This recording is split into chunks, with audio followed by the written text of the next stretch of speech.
ගත් මාලක සුවඳ බුදු සුවඳ හා මුසු වී පිදු ඒ පුද පූජා සිත් සතන් සනසාවී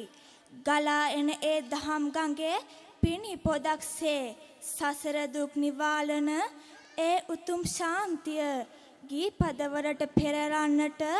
ප්‍රේම කීර්තිද අල්විස් මහතා සමත් විය. එහි සංගීතය වික්ටර් රත්නායක ශූරීන් විසින්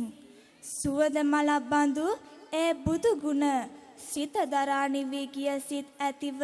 සැනසීම අත්විඳ අමා මහා නිවන වෙත යන මඟ ලකුණු කර බුදු සුවඳ ලොව පුරා පතුරන්නට මාගේ මේ ඇරයුම ශ්‍රී චන්දානන්ද දහම් පාසලේ 5 වන ශ්‍රේණියේ නංගිලා මල්ලිලාටයි.